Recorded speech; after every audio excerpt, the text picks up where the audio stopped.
y a aussi le mythe qui est de dire, grosso modo, au niveau du pouvoir d'achat, tout, en gros, une dépréciation de 20% de l'euro, ça veut dire que vous allez perdre 20% de pouvoir d'achat, je fais le raisonnement européiste, hein. Vous allez perdre 20% de pouvoir d'achat parce que, en gros, tous vos produits à l'import vont augmenter de 20%. C'est faux, parce que vous avez entre autres un effet de substitution. Vous avez typiquement ici une Hyundai qui coûtait 10 000 $, une Peugeot qui coûtait 10 500 $. Avec la dépréciation de 20%, la Hyundai va certes coûter 12 000 $, mais la Peugeot, elle coûtera toujours 10 500 $. Donc vous allez acheter la Peugeot plutôt qu'à Hyundai, et c'est ce qui est recherché. On cherche à favoriser la production en France. C'est ce que devrait faire un gouvernement responsable. Et donc dans ces cas-là, la perte, la hausse de pouvoir d'achat, ça sera juste 5% plus cher et non pas 20% plus cher. Ce qu'on appelle l'effet de substitution. Et aussi, ça paraît tellement évident, mais il faut le rappeler, les produits importés représentent 30% de notre PIB. Et donc, mathématiquement, si on sait compter, pas comme Nadine Morano, si vous dépréciez de 20%, vous ne pouvez pas avoir une perte de pouvoir d'achat de 20%, parce que les produits importés, ce n'est que 30%. Donc, c'est mathématiquement impossible. Autre point, je suis un pragmatique, il faut toujours regarder aussi les faits. Et les faits, c'est quoi? C'est que l'euro, par exemple, s'est déprécié. On était à 1 euro égale 1,39 €, on est passé de 1 euro à 1,6 $, donc c'est une dépréciation de 25% de l'euro entre avril 2014 et mars 2017. Est-ce que vous avez perdu 25% de pouvoir d'achat? Je crois pas, hein, sinon il y aurait un peu plus de gilets jaunes. Encore. Non.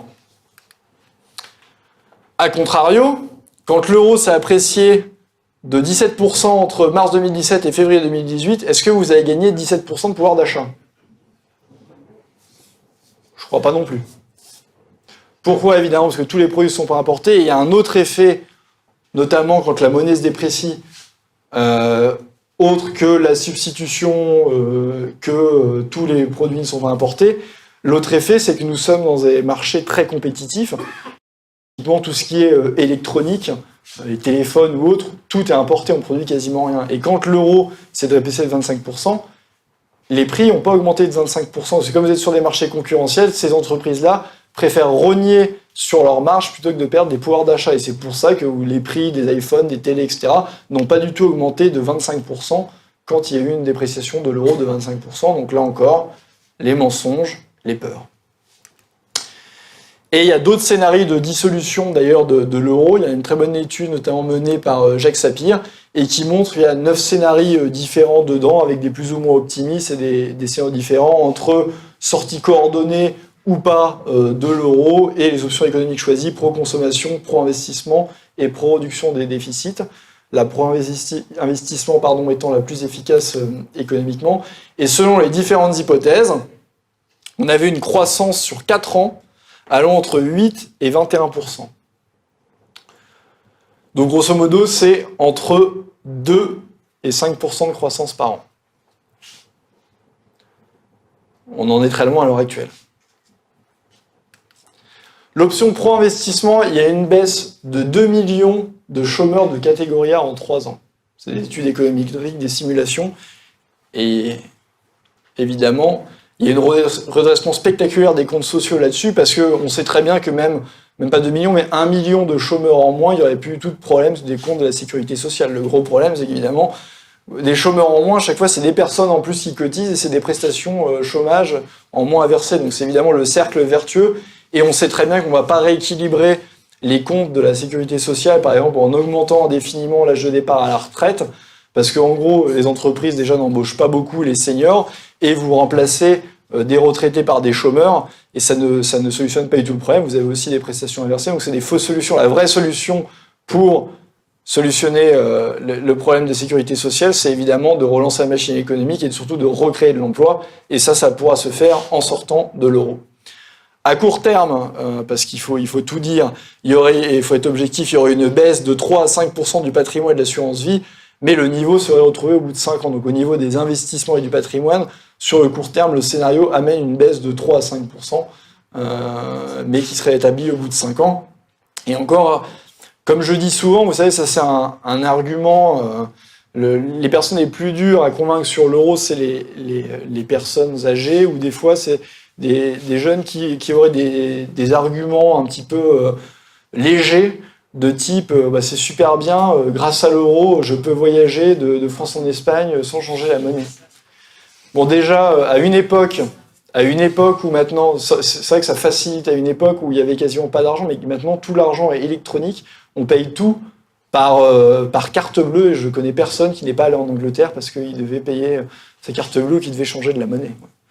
Et est-ce que ça justifie l'euthanasie d'une industrie, d'un pays et d'une génération complètement perdue avec un nombre de chômeurs dans les jeunes catégories? Est-ce que ça justifie? Je crois pas.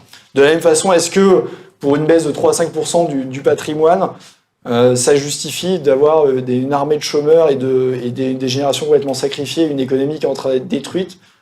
Je crois pas.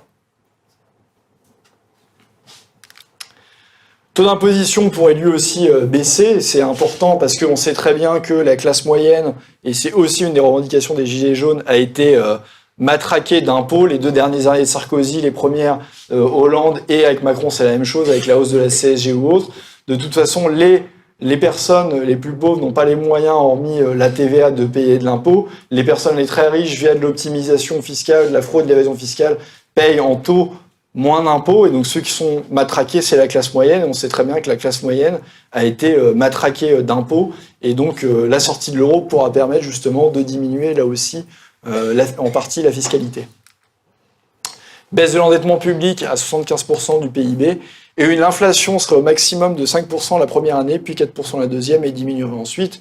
Je vous rappelle qu'on avait des taux d'inflation largement supérieurs pendant les 30 Glorieuses, et que l'inflation, de toute façon, n'est pas en soi, il ne faut pas trop d'inflation, une hyperinflation est mauvaise pour une économie, mais un peu d'inflation, c'est plutôt bon, ça fait au contraire anticiper les achats, et ça crée un cercle vertueux de hausse des salaires aussi, et d'anticipation des achats. Donc le pire étant évidemment la déflation, mais une hyperinflation est aussi mauvaise, mais 4 ou 5%, on est très très loin de l'hyperinflation.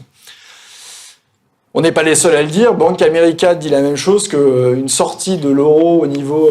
le fait du taux de change, ça ferait 5% de croissance en plus pour la France, lié à la dépréciation de la monnaie. Et Natixis le dit aussi et le reconnaît effectivement, que la France aurait effectivement besoin d'une dévaluation du franc, puisque, comme je vous l'ai dit, l'euro est beaucoup trop cher pour nos structures économiques et est en train justement de tuer, là c'était Bank of America, et l'euro est en train de détruire complètement notre économie. Il y a d'ailleurs des précédents d'évaluation, le Royaume-Uni, la Suède, l'Italie, la Finlande, la Corée du Sud, l'Argentine, et à chaque fois on a eu des fortes croissances. Là c'est la croissance sur les 3 années qui ont suivi la dévaluation. Je me permets d'ailleurs de revenir sur l'exemple argentin de Bayrou, qui est là aussi complètement fallacieux, puisque pourquoi l'Argentine était en difficulté, c'est qu'au contraire, comme elle s'était fait prêter de l'argent par des fonds dits vautours, l'intégralité de leur dette, quasiment, était en droit international. Et donc effectivement, là, quand il y a eu la dévaluation, une grande partie de la dette était en droit international, ils devaient rembourser de la dette en dollars, alors que leur peso s'était dévalué. Donc là, il y avait le problème, mais c'est pas du tout le cas pour la France. C'est d'ailleurs aussi le problème qui se pose pour la Grèce, c'est que la Grèce, avec tout les refinancements de la Troïka, il y a la moitié de la dette grecque qui est en droit international. Donc la Grèce, en sortant de l'euro, contrairement à la France, sera obligée de toute façon de faire défaut parce qu'elle ne pourra jamais rembourser. Il y aura une dépréciation de la drachme de 30-40%, et qui seront obligés de faire défaut en cas de sortie de l'euro, mais ce n'est pas du tout le cas de la France. Et surtout, ce qui est intéressant, c'est qu'il y a plein d'économistes et des prix Nobel qui sont lucides là-dessus. On voit Joseph Stiglitz qui disait que la sortie de l'euro serait douloureuse, mais rester dans la zone euro sera encore plus douloureux. Même chose pour Christopher Sims. Et il y a plein d'économistes, des économistes français, Vincent Brousseau, que vous connaissez pour ceux qui sont à l'UPR, Alain Cotta, Gaël Giraud, Frédéric Lordon, Philippe Murer, Steve Oana, Jacques Sapir, qui disent tous que l'euro, de toute façon, n'est pas viable et ne peut pas marcher. Et il y a surtout énormément de prix Nobel d'économie. Maurice Allais, qui était le premier prix Nobel d'économie français, Paul Krugman, Thomas Sergent, James Mirrlees, Milton Friedman, Amartya Sen. Ce qui est intéressant, c'est que là, on voit le biais médiatique en France qui est absolument insupportable. C'est que tous ces prix Nobel d'économie-là, vous ne les voyez jamais dans les médias. Dans les médias, on va mettre des pseudo-experts qui, pour la plupart, quand vous creusez leur pédigré, travaillent tous en banque et donc profitent de l'euro. mais on va pas vous mettre des économistes qui critiquent l'euro. On les voit quasiment pas. C'est d'ailleurs un véritable scandale démocratique et c'est la grande différence entre la France et la France et le Royaume-Uni. Pendant le référendum sur le Brexit au Royaume-Uni, vous êtes un vrai pays démocratique, vous avez des médias qui étaient pour, des médias qui étaient contre. Si demain on avait le même type de référendum en France, ce serait la Pravda. Il y aurait 100% des médias qui seraient pour le maintien de la France dans l'Union européenne. Il y a vraiment un vrai problème médiatique en France et c'est un vrai problème, un vrai problème démocratique.